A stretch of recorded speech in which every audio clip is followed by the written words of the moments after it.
Pada pertemuan ketiga kali ini, kita akan membahas tentang dinamika pedosfer. Apakah yang kalian ketahui tentang dinamika pedosfer? Pedosfer merupakan kulit terluar litosfer yang terdiri atas tanah dan batuan induk pembentuk tanah. Pembentukan tanah diawali dari pelapukan batuan, baik pelapukan fisik maupun pelapukan kimia. Kemudian faktor-faktor apa saja yang mendorong pelapukan dan pembentukan tanah?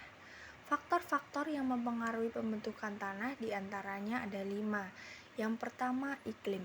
Iklim meliputi suhu atau temperatur dan curah hujan.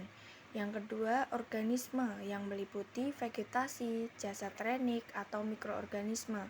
Yang ketiga, bahan induk yang meliputi batuan vulkanik, batuan beku, sedimen, dan batuan metamorf. Yang keempat, topografi atau relief yang meliputi tebal atau tipisnya tanah dan sistem drainase atau pengairan. Selanjutnya adalah waktu. Setiap tanah mempunyai waktu pelapukan dan pencucian tanah tersendiri. Selanjutnya yaitu ciri-ciri tanah. Ciri-ciri tanah dibedakan menjadi 3, yaitu sifat fisika tanah, kimia tanah, dan biologi tanah. Sifat fisika tanah meliputi 6, yaitu tekstur. Tekstur adalah kasar atau halusnya dari partikel tanah. Kemudian struktur, konsistensi, lengas, udara, dan warna. Yang kedua, sifat kimia tanah yang meliputi kandungan bahan organik, unsur hara, dan pH tanah. Yang ketiga adalah sifat biologi tanah yang meliputi nitrogen, fosfor, kalium, dan kalsium. Kemudian selanjutnya profil tanah. Profil tanah adalah susunan atau lapisan tanah secara vertikal. Tanah mempunyai persebaran secara horizontal, sehingga sifat-sifat tanah tersebut dapat berbeda-beda pada setiap tempat. Selain itu, tanah secara vertikal juga dapat berbeda. Hal ini dikarenakan karena tanah mempunyai lapisan-lapisan. Di sini dapat diamati profil tanah, diantaranya yaitu terdapat profil tanah horizon O, horizon A, E, B, C, dan horizon R. Perlapisan tanah secara umum dapat dibedakan menjadi 4. Yang pertama yaitu lapisan tanah atas atau horizon A. Pada horizon A mengandung bahan organik karena merupakan tanah yang muda. Lapisan ini ditandai dengan adanya zona perakaran dan kegiatan jasad hidup tanah. Selanjutnya yaitu lapisan tanah bawah atau horizon B. Pada horizon B mengandung bahan organik tetapi kurang dibandingkan dengan lapisan tanah atas. Lapisan ini merupakan zona pengendapan partikel tanah yang tercuci dari horizon A. Yang ketiga adalah regolit, yaitu tanah yang sudah terbentuk tetapi masih menunjukkan ciri-ciri struktur batuan induk.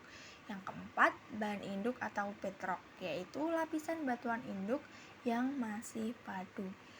Selanjutnya yaitu jenis-jenis tanah. Jenis-jenis tanah meliputi yang pertama aluvial, di mana aluvial ini adalah tanah yang terbentuk dari material halus hasil pengendapan aliran sungai. Yang kedua, tanah andosol, yaitu tanah yang berasal dari abu gunung api. Yang ketiga, tanah regosol, yaitu tanah berbutir kasar dan berasal dari material gunung api.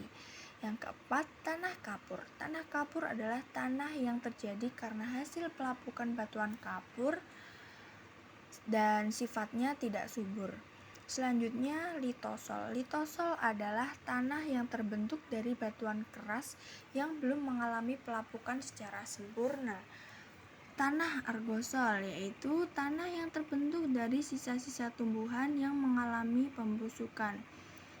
Yang selanjutnya yaitu grumosol, merupakan tanah yang terbentuk dari material halus berlempung. Dan yang terakhir adalah tanah latosol. Tanah latosol adalah tanah yang banyak mengandung zat besi dan aluminium. Dan jenis tanah ini sering disebut sebagai tanah merah yang banyak dijumpai di pegunungan. Nah, di sini dapat dilihat jenis-jenis tanah pada gambar. Di sini dapat kita amati bahwa setiap tanah mempunyai warna, struktur, dan tekstur yang berbeda-beda. Kemudian, bagaimana upaya penanggulangan untuk mengatasi kerusakan tanah? Upaya penanggulangan tanah diantaranya ada dua, yaitu mengendalikan erosi dan mengawetkan tanah. Cara pengawetan tanah secara garis besar dapat dibedakan menjadi dua, yaitu dengan metode vegetatif dan metode mekanik.